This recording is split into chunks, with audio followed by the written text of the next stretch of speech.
Hello everyone, xForts here, and welcome to JoJolion Chapter 92 review and discussion. And for those of you guys that have already read the chapter, which I hope is most of you, we all know Araki absolutely popped off this month. I really didn't expect much from this next chapter. I thought Josuke might encounter the head doctor since we're at the hospital, but I really didn't think that so much was going to happen in chapter 92. This is the best chapter of JoJolion in recent memory. I want to say since maybe like Jobin's flashback, maybe even the Damo Tamaki stuff. So my man Araki absolutely killed it this month, and I can't wait to see what he has in store for us next month.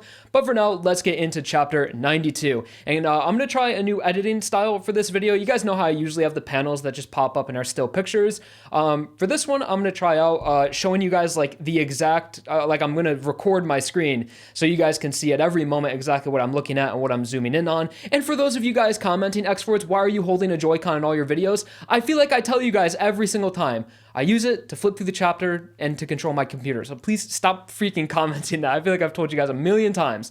So let's get right into chapter 92 without any more, postpone or anything. So it's a really nice cover page this month. I thought it was really cute. I really like it. It's sort of like a ready, set, go theme. Maybe has some sort of thematic value in this chapter, like we're like starting a race to the head doctor or something. I don't know. Araki kind of just draws whatever he wants, and I think this is really cool. You have Yasuo and Soft and Wet have the J's, and then Tsurugi and Jobin have the O's, so it spells JoJo. And yeah, this is just a really nice cover page, and Soft and Wet is an absolute mood right now. Look at my man. Look at him go. And chapter is titled Dangerous Pursuit Part 4. So let's get right into it. So if you remember where we left off on chapter 91, Josuke was just attacked by the head doctor after he awoken from the hospital, and he had the intent to pursue the head doctor. So therefore, the head doctor stand, what we assume is the head doctor stand, immediately attacked Josuke. And this one was bad. Like, out of all the, we'll see later in the chapter, but like Josuke got really fucked up from this one encounter. I apologize for cursing as well, guys. I'm sorry. I tend to swear in these videos. Adult-friendly content, boys. So let's keep going through the chapter, starting off with the first page here. We just have a little bit of exposition, and although this was a really good chapter and there was nice surprises and reveals, really the first half of the chapter is generally just exposition, but it's exposition through characters that we haven't seen in a really long time, and just provide more information to really what's going on, motives, and all of that stuff. So what we see here is sort of a introduction to the head doctor's seminar that he's hosting at the TG University Hospital about regenerative medicine, which is of course what all the rock humans have been working towards, perfecting the rokakaka, trying to figure out how to use it in a medical sense and in a safe way as well. So you're not just feeding people rokakakas and they're dying because it's infecting their brain or whatever. So we saw a little bit of that a few chapters ago, maybe like a year or two ago with Wutomaki, how his character specifically was one of the best surgeons because he could use his stand to block off bits of the rokakaka from going to the brain. And so yeah, they've been trying to figure out how to do that, but without the use of Wutomaki, just in general. So the head doctor is introduced and the seminar is about to begin. And we have a really funny panel here. This was leaked. You know how there's like the JoJolion previews that Araki puts on his website? Like I want to say a week or so before the chapter comes out. I saw this guy like doing this little pose and I was like, is that the head doctor? Like, are we going to get some like head doctor karaoke or something? But as you can see here, the head doctor is walking out. He doesn't have his hat on anymore. So we see like his full design, which again, he just looks like a really old rock human. He kind of looks like Heihachi from Tekken, which is pretty cool. But getting back into Josuke's perspective here, we see him recovering from the last attack he had with the head doctor, and he's struggling. Looks like he's actually dying on the ground right now. And he's like, Satoru Akafu, I have to get to him. And as he reaches to pick himself up, another thing falls on him. And it's like, Jesus, man.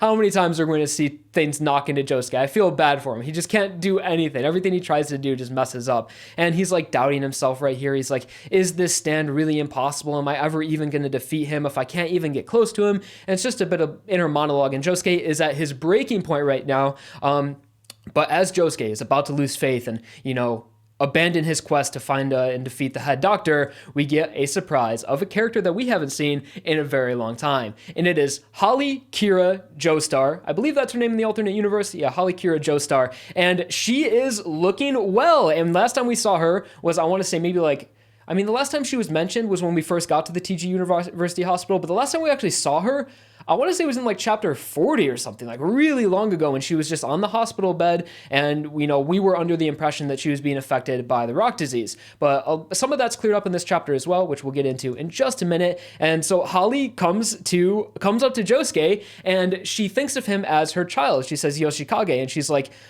she does like a little test. She was like, do you remember like the rabbit when you were a kid? And we get the funniest panel of baby Kira even though he's like 5 years old in this picture, he is still wearing a sailor doctor's outfit for some reason, and he's hugging a giant bunny. And I mean, the significance to that isn't really anything. It's just Holly's like, do you remember the bunny? And Josuke's like, what the hell are you talking about? But Josuke eventually does realize that it's Holly, and he's like, oh my god, Holly, it's you. And when we see Holly's like full appearance revealed, I got so hyped up for like a minute until I turned the page. So you see Holly has this writing all over, and it says like 120 seconds forward, 15 seconds backwards, 45 seconds backwards. And I don't know if I was alone on this. I'm sure some of you guys thought this as well. But when I saw this panel, I was like, this is Holly's stand. Holly has a stand, and she's able to control time in some way, because just the way it's written on her looks like it would be a stand ability in some way. But I was severely disappointed when it turns out that that's not her stand ability. She just has dementia, and she awoken from her coma, and since she can't remember anything, and obviously her brain is affected by the Rokakaka, she had to write things down on her body to be able to remember and to be able to keep track of when she's going to fall into her next sleep. So she has things like, head doctor bad, avoid head doctor, Yoshikage is my son, and then the time all over her, which I thought was like really interesting. And the way that Holly's being affected by the rock disease, I think we can disclose that she's not being affected by the rock disease. She explains with quite a bit of exposition in this first part is that she was being tested on by the rock humans that came into the TG University Hospital, because she was like, I thought I was losing my mind, like I couldn't sleep, I couldn't remember things, like I lost all sense of time, and she thought she was just overworking herself. But what turns out that was actually happening is that she was being administered pieces of the Rokakaka by whatever, like Urban Gorilla, Wu Tomaki, I think even Poor Tom was showed in a little portrait of this, and the head doctor, of course. So that's the deal with what was happening with Holly. She wasn't actually being affected by the rock disease. I think she might have been. I'm not like 100% on all the lore of Holly right now, but I think she might have been affected by the rock disease when she was younger or something. But the state that she's in right now is like purely because of the rock humans, and that's sort of like the bad thing that they've done. Although they're trying to perfect this fruit to be able to use it to medicine, it's at the cost of innocent people's lives, like Mitsuba, for example, and of course Holly, Kira, Joestar. But not before long. Shortly after Holly's reappearance, we switch over to the head doctor's perspective, and we see him giving his seminar and some of the things he's talking about in the introduction to a new magical item, I guess you could say. And then like the alternate universe, there's like, in JoJo in general, there's just these supernatural items. You have like the stone mask, the stand arrow, the corpse parts. In JoJolion, you have the Rokakaka, and then we had the new Rokakaka that created that created Josuke Higashikata with the fusion of Kira and Josefume. And now we're being introduced to a new magical object, which is called Rokakaka 6251. And I think I'm just going to call it Rokakaka 6251 because just there's a little advert here, or not advert, but just a little text from the translators that's like, obviously in Japanese you can replace like L's and R's, like Kira, Kira, stuff like that, or like Kira. So yeah, I'd say sometimes they call it a Rokakaka, sometimes they call it a Rokakaka, but at least for this fluid that was developed by the head doctor, I'm just going to call it 6251. And you see the head doctor going on about it. He talks about how it is like the advancement of the Rokakaka, and it's pretty much just what they've been working towards. And they're on the brink of, cracking the code to it and having this, perfect equivalent exchange medicine. And also during the sequence, we see sort of the full appearance of the head doctor. He has a design similar to Wu Tomaki that looks like he has like fish scales on the side of his head, but I am still not 100% that this is what the head doctor looks like because of some very interesting words Holly will say later in the chapter. But as for now, his design, I don't really like, the design of like old characters in JoJo, at least. I like my young, sexy men. Funny Valentine, where's my boy at? So at least for now, Akafu is like, I feel like he's going to get a change in appearance down the line if he is going to be the main villain of the part, which I hate saying that so much, guys. I've been saying this for 3 years. Is this going to be the main villain? Is this going to be the main villain? Who's going to be the main villain? But right now, Akafu is a very strong contender, and I think he could have, like, in the near future, a name change, a complete redesign. So after getting a glimpse into the head doctor's lecture, we then switch back over to Josuke and Holly's perspective, and Josuke is trying to save who she believes her son, Yoshikage. She says, like, you are so wounded, you have broken ribs, like, pretty much your entire abdomen is destroyed right now, so we need to, like, fix you up. And I love how out of all the things that have happened to Josuke and JoJolion, this time he's like severely injured. He needs to get hurt. Like, do you guys remember Born This Way when Josuke's like body was like completely frozen? He got like ran over by a motorcycle. He got completely destroyed in I Am a Rock. There was also the Urban Gorilla fight and the Ozone Baby fight. And pretty much every fight Josuke's been in, he just takes so much damage.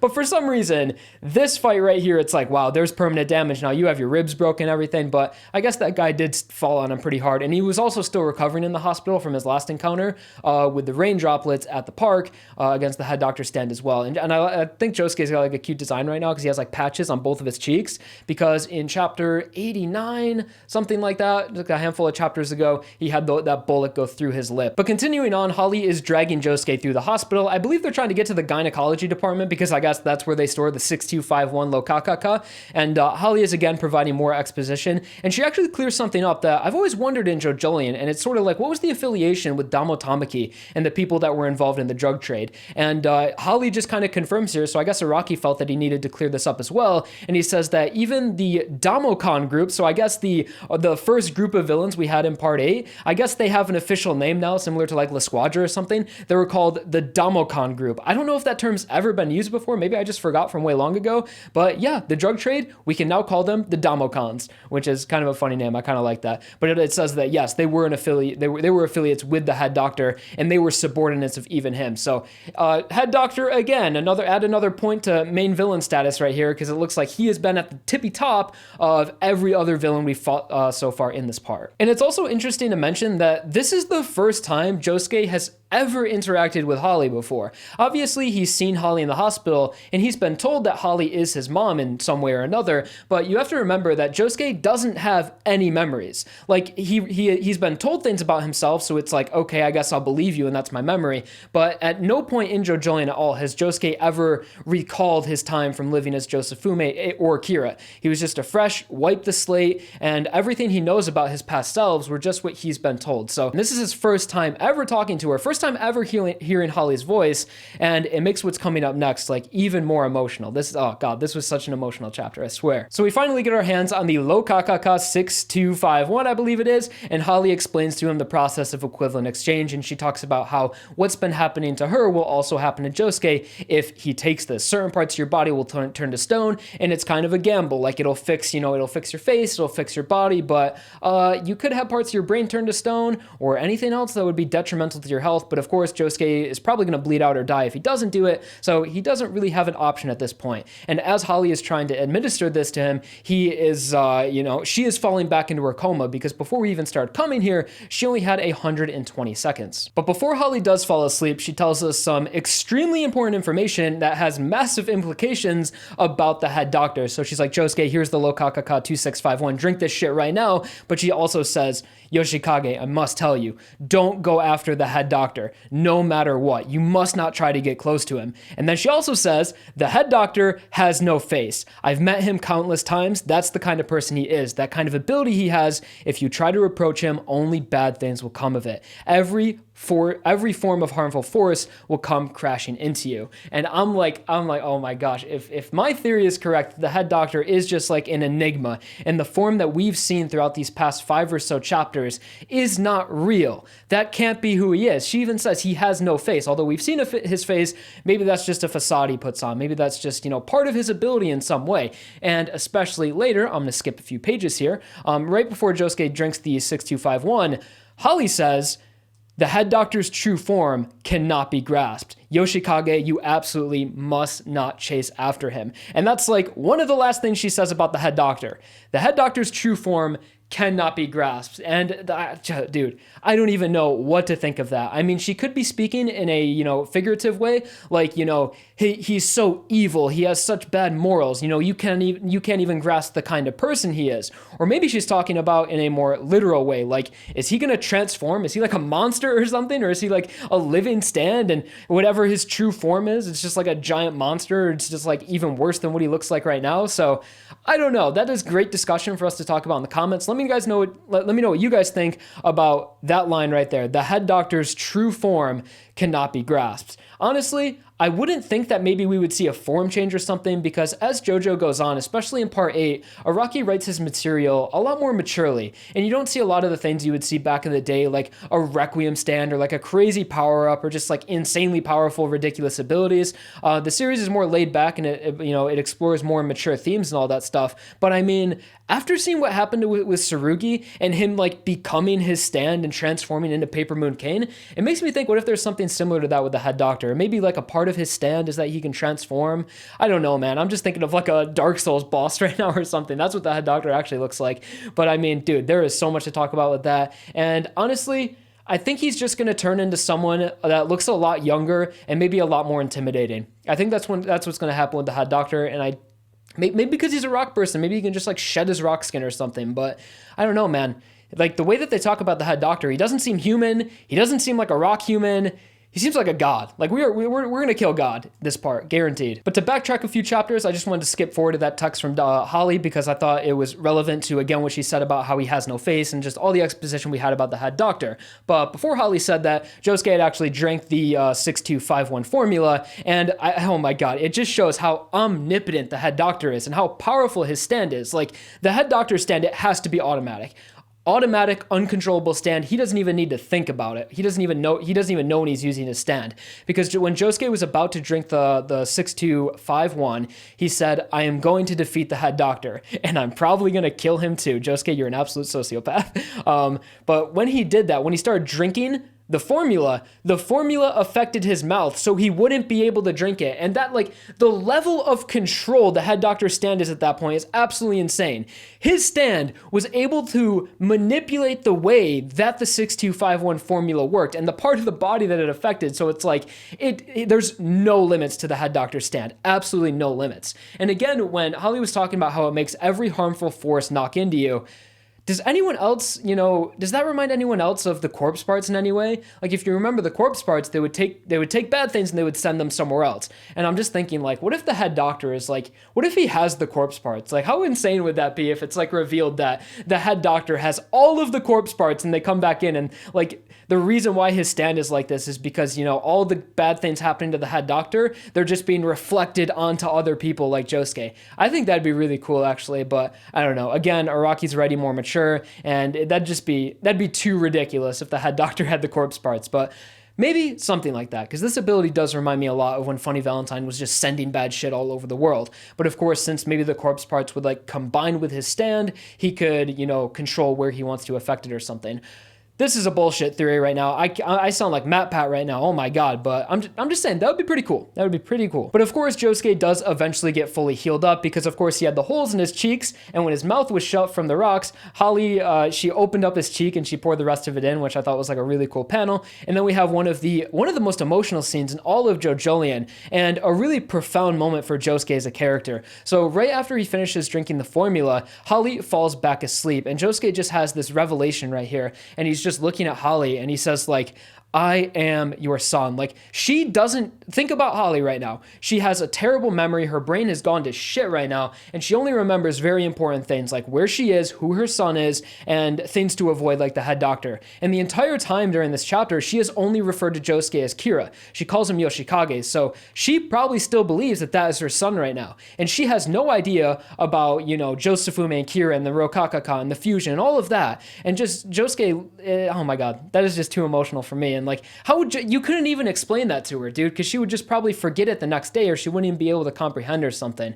But as Holly falls asleep, Josuke embraces Holly in her arms, and he says, "Although I am Josuke Higashikata," which I thought was really cool. He hasn't abandoned his identity yet, and he's accepted that he is a new person. He can't go back to being Josufume. He can't go back to being Kira. He doesn't have their memories. He's not that same person. So he's fully embraced that he is Josuke Higashikata. That's who he is. That's who he's going to live as.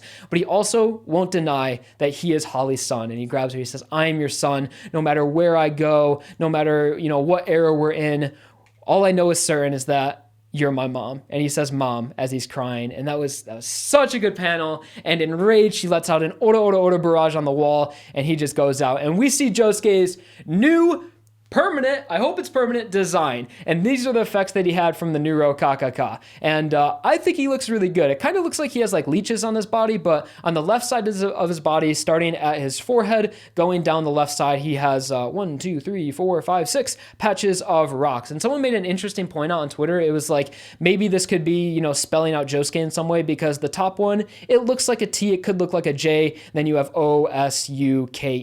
I mean, maybe each rock represents like a letter in his name or something.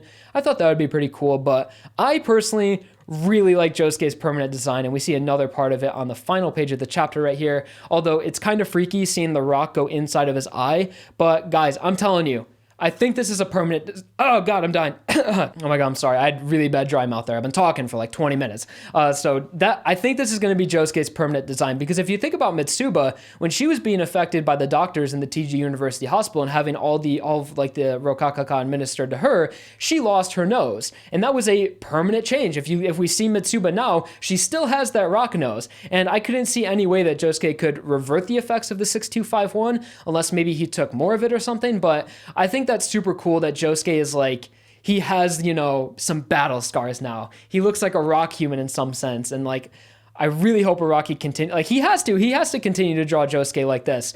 And that's the final page of the chapter. And he says, wherever the new Rokakaka fruit is, I'm going to get my hands on it. And I have a few things to talk about that as well. But this is new Josuke. This is his new design. I really like it. And another thing is that we don't see Soft and Wet's face. We see Soft and Wet from the back. And how cool would it be if Soft and Wet also had some sort of design change alongside Josuke? I think that'd be badass. But new Josuke, I love him. I think he looks really good. And yeah, I really like that in JoJo when there's permanent design changes, because I really can't think of any other Joestar or main JoJo that had a permanent design change. Like, if they like got hurt or something and that's just how they looked from now on, they all kind of just stayed the same. But oh gosh, Josuke is the GOAT, man. Josuke is becoming one of my favorite JoJos, especially after this chapter, and him, just the self-acceptance he has and just the development of him as a character. By far, I would have said Johnny Joestar before, but I mean, JoJolion is really a story about Josuke. Like, every other part is like, I'm a JoJo, I have to defeat the bad guy. But JoJolion is really a story about Josuke above anything else. Like, I mean, it's just a story of him discovering who he is, learning about himself, his sexuality. No, I'm kidding. So, okay, that's the end of the chapter right there. Josuke is a new design. We were introduced to the 6251 formula. We got some exposition about the head doctor, and we also got some exposition about Holly and some lore to what's been happening to her throughout the past, like, whatever it's been, maybe a few years that she's been in the hospital and being, you know, under the effects of the rock disease, which we now know was self-administered Rokakaka experimentation. I don't know how we're going to move forward through JoJolion. Although this chapter was really good, hot fire, Araki is just pumping these things out, pumping out banners. I don't know how we're going to continue from here, because Josuke says, wherever the new Rokakaka fruit is, I'm going to get my hands on it. And I mean, is he talking about Lokakaka 6251? Or I mean, does he still mean the new Rokakaka that, of course, Jobin is in possession of the branch? And that's another thing. How is Jobin going to fit back into this story? And I mean, why do the head doctors even need the new Rokakaka anymore if they have the 6251? Because the 6251 is not from the new Rokakaka. That's just them, you know, perfecting the original Rokakaka formula. And they seem to have it pretty damn close to what they wanted. It's like they've completely given up on the new Rokakaka as a whole. I mean, how is Jobin going to fit into this? Right now it seems like a fight against Josuke and the head doctor. And after the head doctor, I don't see how there's going to be any villain bigger than him so far in this part, especially considering we're on chapter 92. So something's going to happen. Jobin's going to have to get back into this part, and we're still like a day away from the harvest. Like, I don't know, man. Araki, the one thing that I wish he did a little, or I wish he was doing a little better in JoJolion was, you know, really explaining what characters want to do with this damn new Rokakaka. Like, why do people want it? The head doctor doesn't seem to want it anymore because he has 6251. Josuke said a few chapters ago he wants it to, you know, have proof of his existence, but it's like, okay, what are you going to do with it though? Like, it's a fruit. Like, are you just going to keep it in your bedroom or something? And I don't, like, Jobin said way long ago, like 30 chapters ago, he was like, I want the new Rokakaka to, you know, make the Higashikata fruit parlor business thrive, because he was going to sell it to the drug trade, but the drug trade is all dead now. So who the hell is he going to sell it to? So I suppose for now, that's going to conclude my thoughts on JoJolion chapter 92. Things I really liked about it. I love the exposition we had for the head doctor, and it's getting me really excited for what is going to happen with his character in the future. character. Is he going to transform? Is his stand going to have an evolution in some way, or is his true ability going to be revealed? And hopefully we can even see a design. What the hell is Toru up to? What is Yasuo doing? Where is Mamazuku? So many questions I have in JoJolion right now, and there's still so many characters that seem to be relevant but are kind of falling at the wayside. Where's Kyo? I want to know where Kyo is. But yeah, where is Mamazuku though? Because if you guys remember, the last time we saw Mamazuku, he was being arrested by the police. So if I don't see Mamazuku in the next chapter, I'm just going to assume he's in prison for life for murder, and we're never going to see him again throughout the rest of the part. But I miss Mamazuku. Doesn't it feel weird not having him around? Like, Mamazuku and Josuke have been like together. Like, they are just like, you know, two peas in a pod for the past like 40 chapters. So them being like completely apart feels a bit strange. But of course, Josuke needed to be alone to have that sweet moment with whatever, Holly is her name, yeah. But it's also cool when characters go away, because Araki always has the opportunity to have them perform like a save the day. If you guys remember, like, Kakyoin in Stardust Crusaders, when he went away with his eyes, when his eyes got split open by Jeb, I think the stand was, in Duel. And then he came back and it was like a big moment. So, I mean, I guess I'd be fine with Mamazuku leaving for like 5 chapters or something, but I hope when he comes back, it's like a big way. He comes back with a new design or something, changes his clothes finally. So I want to know where Mamazuku is, because he's my favorite character in the part, but everything about this chapter, loved. Love seeing Holly back in the part, love like learning more information about her, seeing more of her personality, because we really we didn't know what her personality was up until this point. Seeing her talk, seeing her meet with Josuke, Josuke's resolve, Josuke embracing her as her mother, and really having like a strong motive now, because before I was always like, why does Josuke even want to save Holly? Like, he doesn't know her, he doesn't have any memories of her, but this is like, now that we have this moment, I can really get behind why Josuke would want to save Holly, because she still recognizes him as her son, so he's going to recognize her as her mother, and now Josuke actually has real family, which is also exciting, and just seeing Josuke cry was so heartbreaking. But yeah, Josuke's new design was great as well, and I think that is going to conclude my thoughts on JoJolion Chapter 92. Yes, let me know what you guys thought in the comments. I'm super excited for 93. Hopefully Araki just continues on, keeps the momentum building, and just really knocks it out of the park with the conclusion of JoJolion. I'm really excited for this. So, like the video if you enjoyed, subscribe for more, and I'll talk to you guys real soon. Enjoy the rest of your day. Peace.